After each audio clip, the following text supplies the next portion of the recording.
हूँ इस कार्यक्रम में भारतीय जनता पार्टी के प्रवक्ता है राकेश जी, बहुत शुक्रिया आपका। आपने कभी सुना कि कोई सिटिंग चीफ मिनिस्टर ऐसा कर रहा हो जैसा ममता बनर्जी ने किया?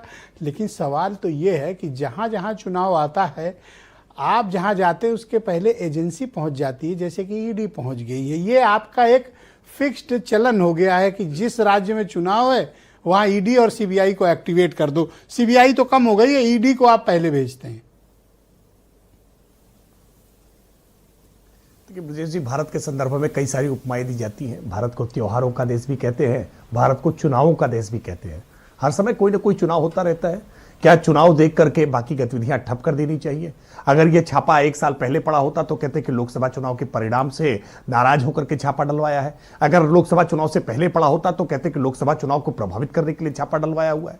इस प्रकार के कुतर्क गढ़ने वाले लोग आज देश कैसे कैसे दृश्य देख रहा है। एक दिल्ली के मुख्यमंत्री थे अरविंद केजरीवाल, जो जेल के भीतर से ही सरकार चलाने पर आमादा थे, और एक ऐसी मुख्यमंत्री है जो जाकर के कभी सीबीआई को अरेस्ट करा लेती है, कभी ईडी के सामने से फाइल लेकर के भागने लगती है। ये देश किस किस प्रकार के उदाहरण देख रहा है। ये किस प्रकार की अराजकता वाले लोग कैसे मुख्यमंत्रियों के संवैधानिक शपथ लेकर के बैठ गए, संविधान की शपथ लेकर बैठ गए और संविधान का पालन नहीं करना चाहते हैं। बंगाल के आज इतिहास का जिक्र कर रहे हैं। बंगाल सबसे ज्यादा बुद्धिजीवियों की धरती मानी जाती, बंकिम दा की धरती है, रविंद्रनाथ टैगोर की धरती है, नेताजी सुभाष चंद्र बोस की धरती है। बंग भंग का आंदोलन इसी धरती ने शुरू किया था। और उस बंगाल के बुद्धिजीवियों की धरती पर कैसे लोग सत्ता में बैठ गए कि वो जाकर के ईडी की कार्रवाई को दखल देते हुए एक निजी कंपनी पर छापा पड़ा था। मनी ट्रेल पकड़ी गई है, और मनी ट्रेल डॉक्यूमेंटल एविडेंस के आधार पर अगर कोई इन्वेस्टिगेटिंग एजेंसी जांच करते हुए गई है, आपको आपत्ति है? अगर सरकार का सीधा इन्वॉल्वेंस है, सरकार कोर्ट जा सकती थी, सरकार की कैपेसिटी में कोर्ट जा सकती थी, लेकिन गुंडों की भांति व्यवहार करे।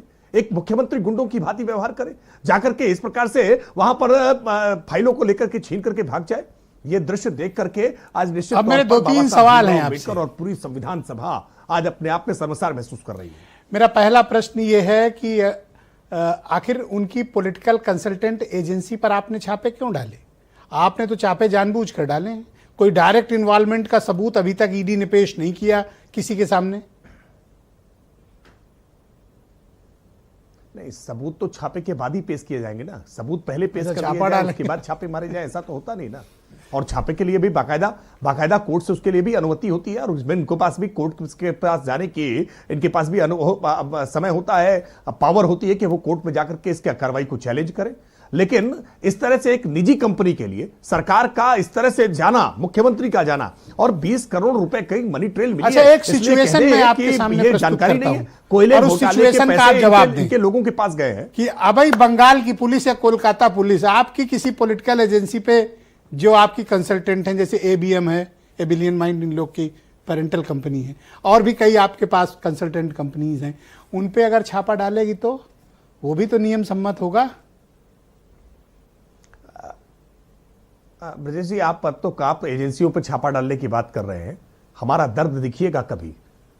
गुजरात राज्य सरकार के गृह मंत्री थे अमित शाह, और अमित शाह को गिरफ्तार करके जेल की सलाखों के पीछे भेज दिया था, उस राज्य से बाहर निकलने का आदेश करा दिया था। क्या क्या नहीं हुआ? 11 घंटे क्या क्या आपने नहीं किया? हेमंत सोरेन उसका उदाहरण है। एक मुख्यमंत्री दिल्ली गया था, उसको भागना पड़ा दिल्ली से, और उनको आपने एज ए चीफ मिनिस्टर गिरफ्तार कराया है। देखिए, आपने किसके साथ कमी की है? नहीं, पॉलिटिकल कॉन्स्पिरेसी नहीं, पॉलिटिकल कॉन्स्पिरेसी कैसे हुई है? वो कोर्ट के सामने सब कुछ आया है, सब कुछ कोर्ट के सामने आया है कि कैसे अमित शाह को झूठा फंसाने की कोर्ट ने जमानत देते समय स्पष्ट कर दिया था को हर तरह से कोशिश की गई है। और नहीं, अभी जमानत मिली है केवल, अभी ट्रायल खत्म नहीं हुआ है, अभी वो बाइज्जत बरी नहीं हुए हैं। इंतजार करिए, अभी जो भी फाइंडिंग्स। अच्छा, हमारे मित्र जो राम प्रकाश पांडे जी हैं, वो कह रहे हैं कि दीदी जो है कानून पढ़कर गई थी, वो कानून की ज्ञाता हैं, और उन्होंने जो किया कानून के दायरे में किया। देखिए, बंगाल की जनता ने दीदी का बहुत सम्मान किया था, क्योंकि वामपंथी गुंडागर्दी के खिलाफ वो बहुत डट करके लड़ी थी।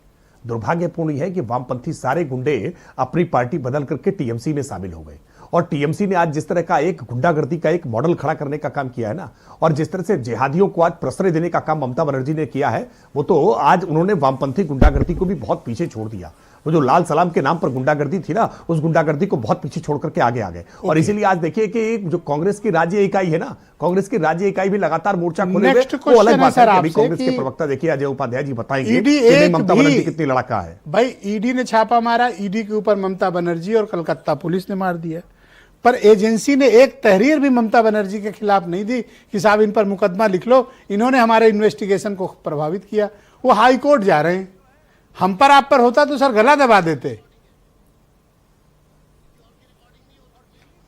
देखिए कम से कम एजेंसियां इन बातों का ध्यान रख रही हैं कि संवैधानिक पद पर बैठे हुए व्यक्ति का या तो जब वो संवैधानिक पद छोड़ करके सामने आए, एक विकल्प है, हाईकोर्ट के सामने जा रहे हैं, हाईकोर्ट के सामने सारा मामला लेकर के ईडी जाएगी और ईडी को क्या करना है, कैसे करना है, ये कोई पॉलिटिकल प्रोसेस नहीं तय कर रहे हैं। ईडी अपनी कार्रवाई खुद तय करने का काम करेगी। उसको किसके खिलाफ एफआईआर दर्ज करानी है, कहाँ सीबीआई की जांच के लिए वो करने के बाद कह रहे हैं कि अब मेरे से कोई ईडी का मतलब नहीं है, वो तो ईडी वाले जवाब देंगे। 7 मिनट तक भाई ने ईडी की बैकिंग की और अब कह रहे हैं कि अब आगे का जवाब ईडी वाले देंगे। मैं इनके मित्र डॉक्टर अजय उपाध्याय को, मैं ईडी की बैटिंग नहीं कर रहा। ऑलराइट, डॉक्टर अजय उपाध्याय हमारे साथ दिल्ली स्टूडियो से मौजूद हैं। उपाध्याय जी बहुत स्वागत है।